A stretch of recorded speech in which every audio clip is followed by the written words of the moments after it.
शुमाली हिंद में सर्दी का सितम जारी है। ठंड और कोहरे की वजह से लोगों को कई मुश्किलात का सामना है।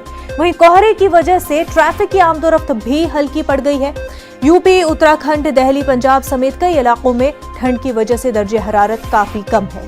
सर्दी से बचने के लिए लोग अलाव का इस्तेमाल कर रहे हैं। ठंड और कोहरे का असर ट्रेन खदमात पर भी पड़ा है। आज तक भैया देखो कितनी जबरदस्त कब हो रही है ठंड। आज देख रहे बैठे हुए दीवार छोड़ के देख रहे क्या है। आम धंधे तो कुछ है ही नहीं वैसे, लेकिन ये ठंड तो मजे के साथ है। आज सबसे ज़्यादा होता है सर, आज तो कुछ ज़्यादा ही है।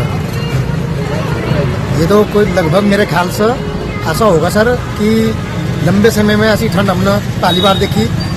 कोहरा भी बहुत है सर, बस टेम्परेचर भी बहुत डाउन ही चलेगा। बहुत ठंड हो रही है, कुछ भी दिखाई नहीं दे रहा।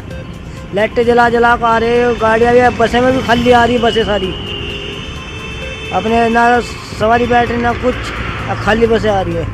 आज काफ़ी सालों के बाद ये इतनी ठंड देखने को मिल रही है।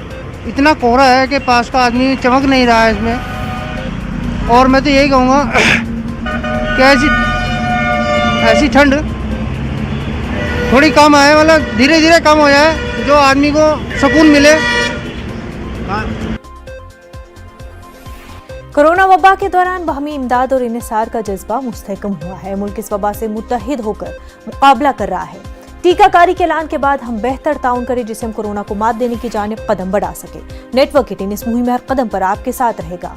जब तक सभी महफूज नहीं होते तब तक कोई भी महफूज नहीं होगा। इसी सोच की बुनियाद पर हमारी मुहिम संजीवनी का मकसद यकीनी बनाना है कि वैक्सीन पाना सभी हिंदुस्तानियों का हक है।